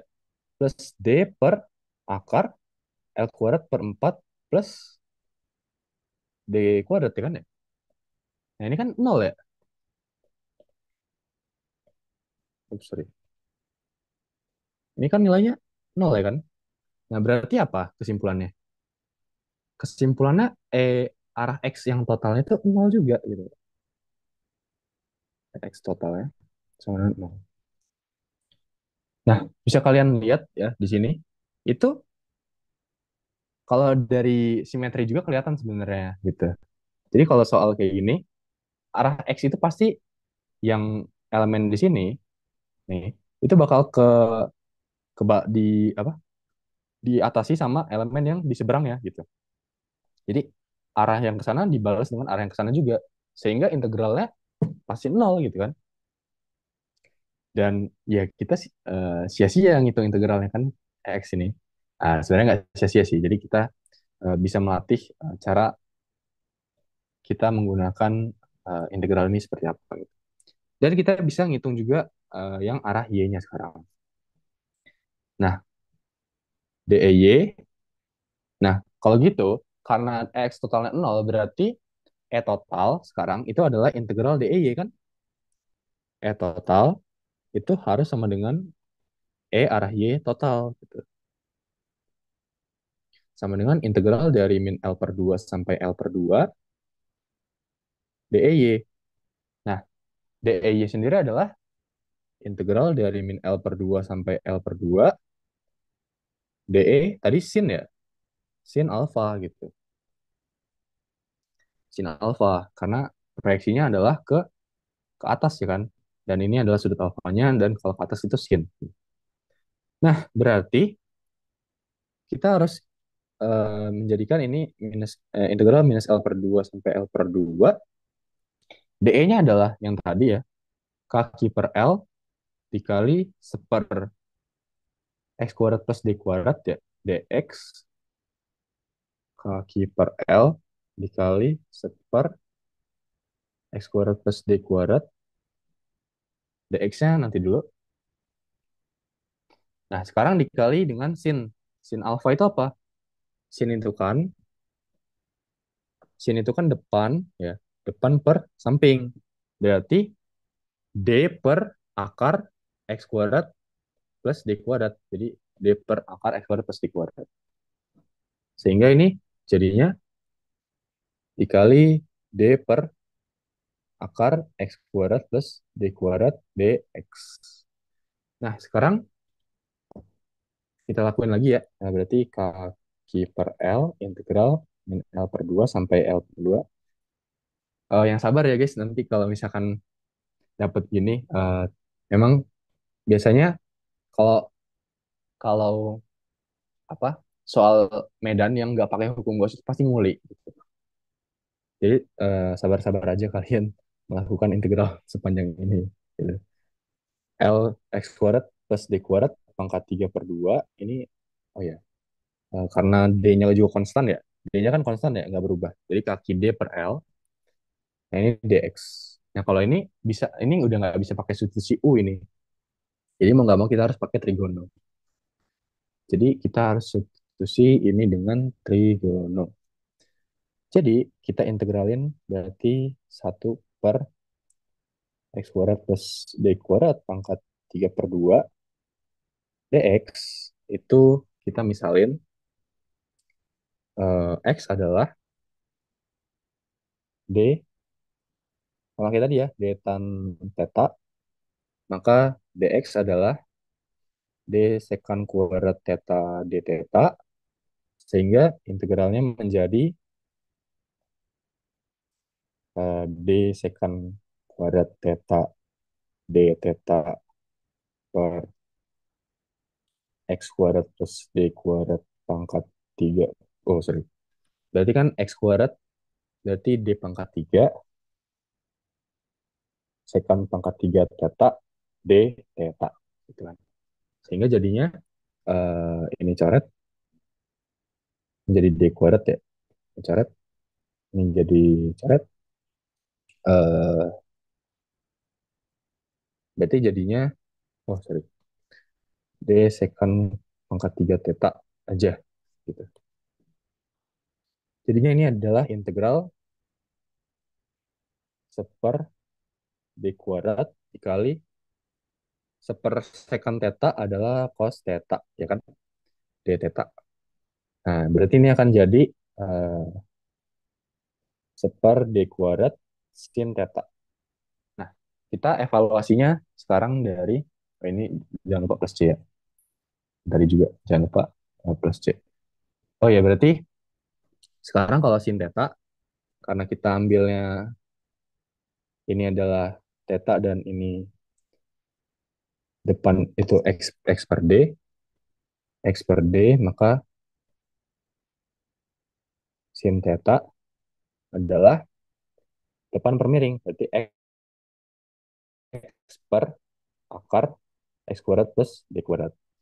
Maka jadinya seper D kuadrat X per akar X kuadrat plus D kuadrat. Nah, maka bisa kita lanjutin yang tadi itu kaki D per L sama dengan kaki per D per L, kaki D per L.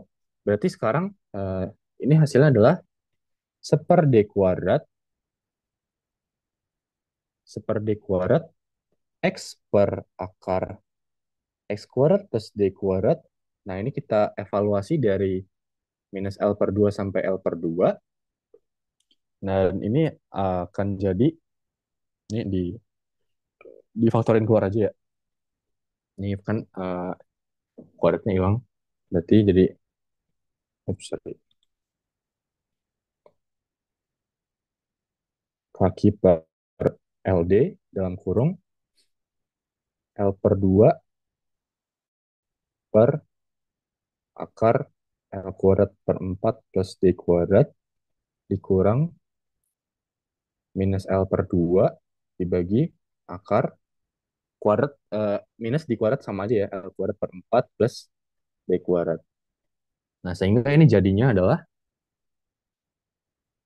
kaki per LD, L per 2 ditambah, dikurang, dikurang minus L per 2, berarti kan ditambah L per 2, jadinya L per akar L kuadrat per 4 plus D kuadrat, gitu ya. Nah, sehingga L dengan L coret, kaki per D,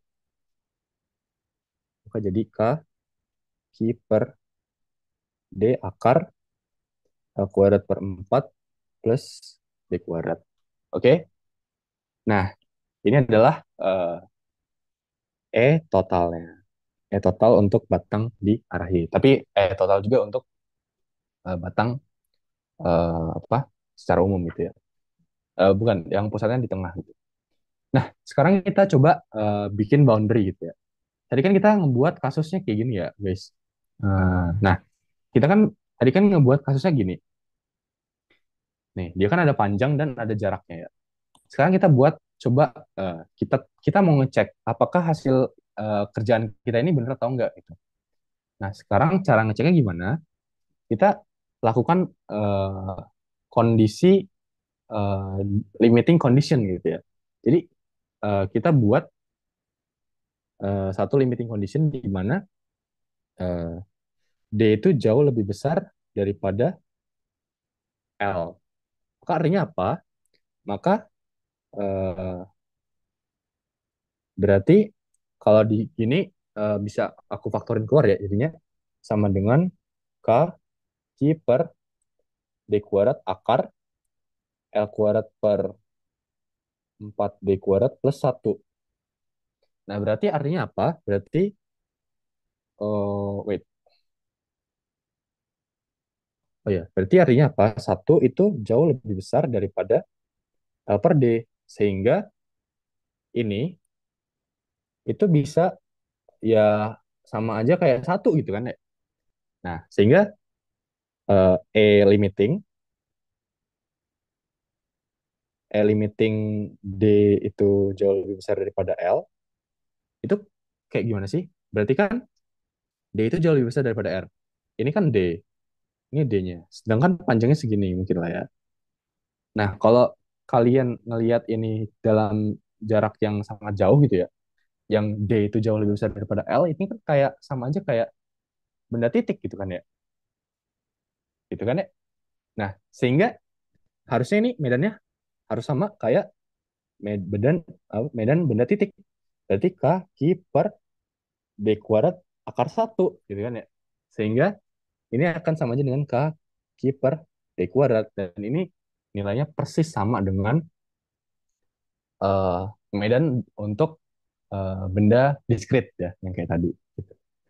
Jadi gitu, kalau misalkan mencari mencari sesuatu yang untuk apa dites apakah hasil kerjaan kalian itu benar atau enggak, maka coba aja dites apakah kalau dia itu kita limiting apa kita limitkan dia, kita buat dia itu hampir seperti partikel titik gitu ya. Kalau dilihat dari jauh atau dari eh, tempat yang sangat jauh gitu.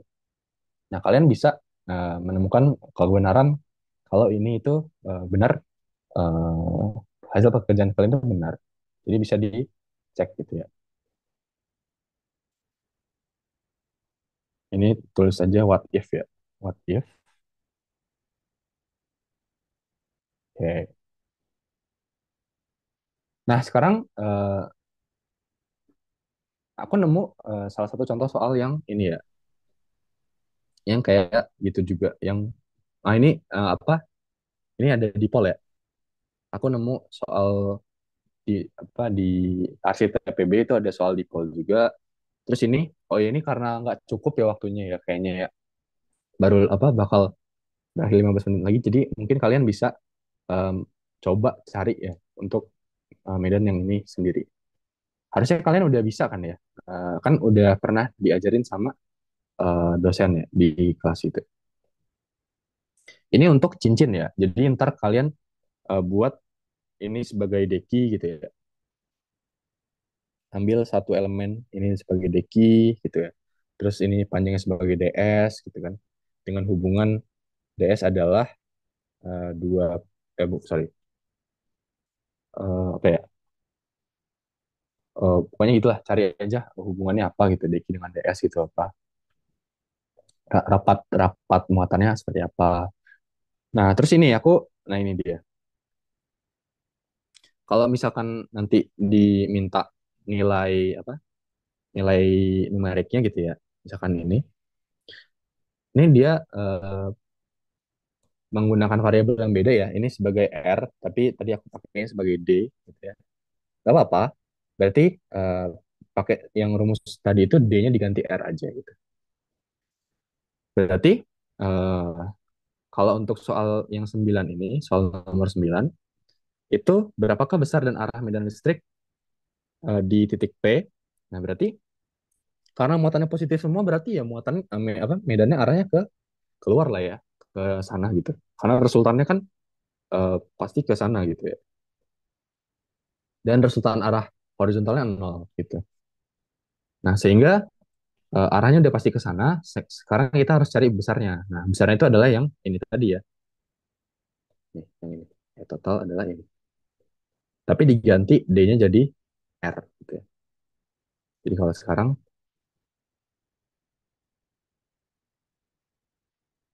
waduh, di copy aja deh.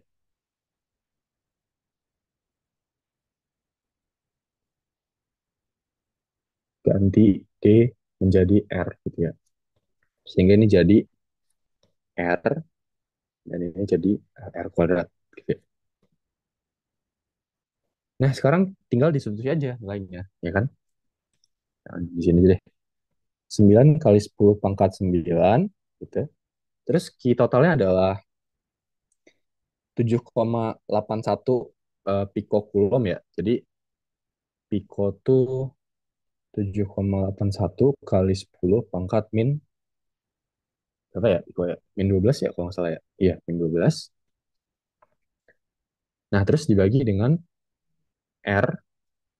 R-nya tuh 6 ya. Berarti 6 kali 10 pangkat min min 2 ya. Min 2 diakarin, terus L-nya adalah 14,5 kali 10 pangkat min 2 ini dikuadratin per 16 ya.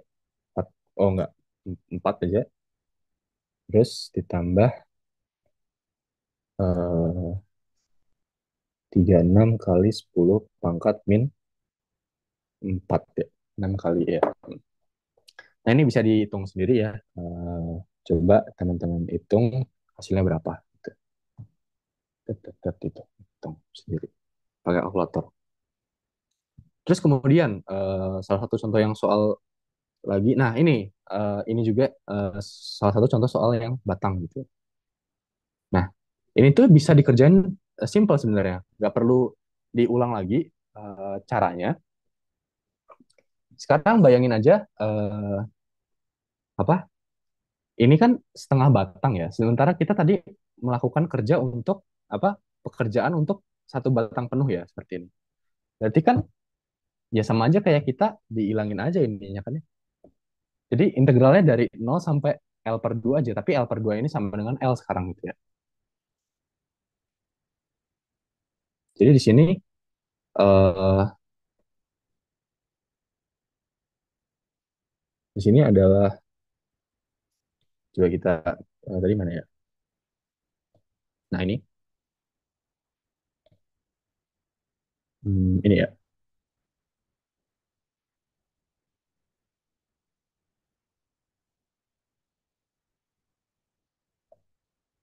Buktikan bahwa medan listrik pada titik P membentuk sudut 45 derajat. Oh, kalau ini kalau begini hasilnya harus kita lakukan secara vektor ya, susah. Eh, entah, I don't know juga sebenarnya. Dan hasil medan listrik resultan tersebut tidak bergantung terhadap jarak R. Ya sebenarnya ini sama aja kayak ini gitu ya. Ini tuh sama aja kayak ini, cuman bedanya adalah nanti tadi ketika kita integral itu L-nya itu L per 2-nya itu harus dari tadinya kan dari min L per 2 sampai L per 2. Nah, sekarang itu diganti jadi 0 sampai L aja gitu kan. Karena ini panjangnya L gitu ya. Dan ini juga yang diganti. Kan ini adalah Q. Berarti muatan total di sini adalah seharusnya adalah setengah muatan dari sini karena tadinya adalah di sini ada muatan juga kan ya. Di sini ada muatan yang dimana ini adalah setengahnya kan ya Q per 2 dan di sini juga ada Q per 2. Sehingga nanti ini harusnya di input muatan Q-nya adalah Q per 2 gitu. Tapi kalau kata dosenku sebaiknya hindari cara-cara yang melakukan rescaling kayak gini karena bisa rentan terjadi kesalahan gitu, kesalahan kesalahan konversinya gitu. Jadi kalau mau aman lebih baik diulang lagi aja gitu, diulang dari awal, lakuin lakuin apa, potong potong salah satu bagian elemen dekinya, terus hitung DE-nya, pengaruh DE-nya, terus hitung apa kalau misalkan dia bervariasi membentuk sudut gitu ya, itu hitung per komponennya, komponen arah X dan Y. Kalau misalkan nanti seperti yang di sini, itu nanti harus hitung komponen arah Z-nya juga gitu. Tapi kan ini sebenarnya simetri simetri radial ya ini ya, gitu ya. Jadi ya totalnya juga bakal DEZ juga gitu, totalnya. Karena integral yang arah radial ini, yang X dan Y itu bakal hilang gitu, bakal menghabiskan satu sama lain. Terus ada soal lagi nggak ya? Eh, mungkin aku bakal ngasih tahu ini aja lah ya, yang apa ya namanya? Sebenarnya aku mau bahas semua soal ini, cuman udah nggak keburu kayaknya ya. Iya nggak keburu, udah 7 menit lagi. Ya udah nggak apa-apa. Coba teman-teman habis ini ya malam-malam gitu kalau gabung itu dicobain nih soal-soal ini. Nanti aku kirim juga ini eh, apa filenya. Teman-teman bisa baca catatan coret-coretannya dan eh, bisa coba ngerjain soal-soal yang ini pakai konsep yang sama kayak tadi. Oh ya, coba aku mau lihat yang ini dulu deh ya, yang nomor 8 nih. Last last last soal aja. Nah, coba ya.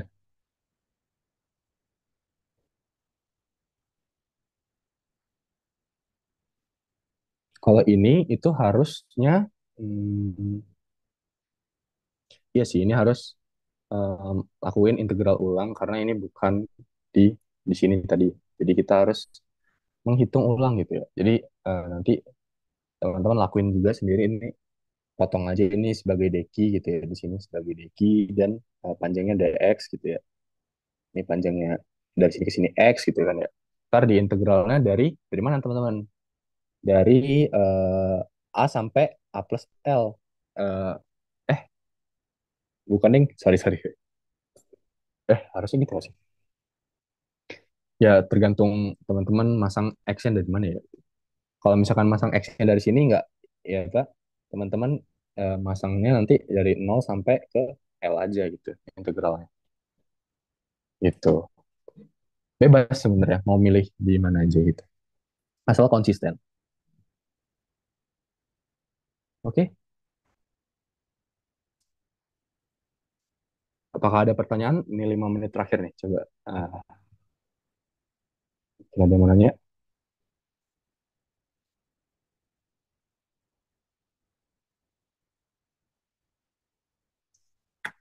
Ada yang mau nanya? Atau udah pada ngantuk semua ya? Dengerin orang yapping.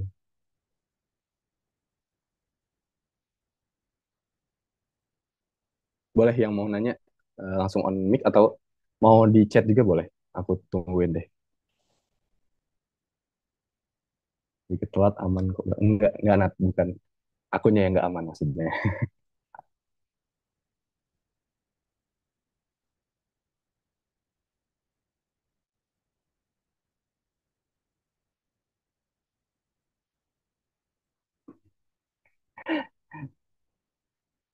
Oh iya, sorry juga ya kalau misalkan tadi eh, aku ada batuk-batuk di tengah saat menjelaskan karena lagi nggak enak badan.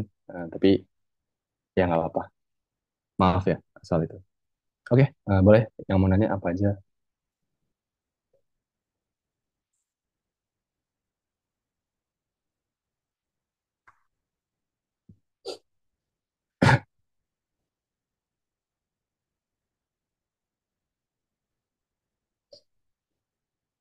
Nggak ada nih beneran.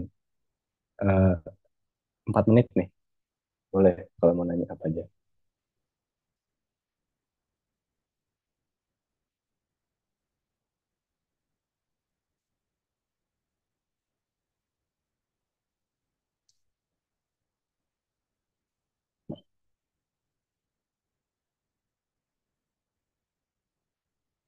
Nih aku balik ke layar deh kalau mau ada yang mau nanya apa aja.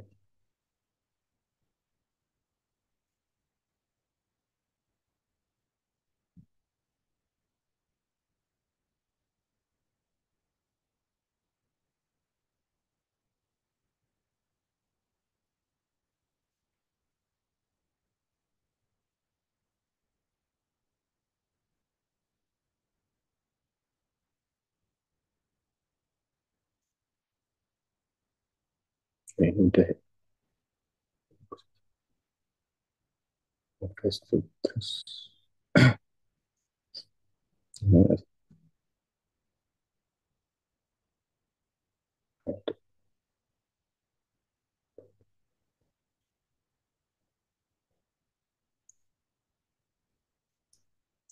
Oke, karena nggak ada yang nanya, kayaknya eh, aku udahin aja kali ya, Nat ya.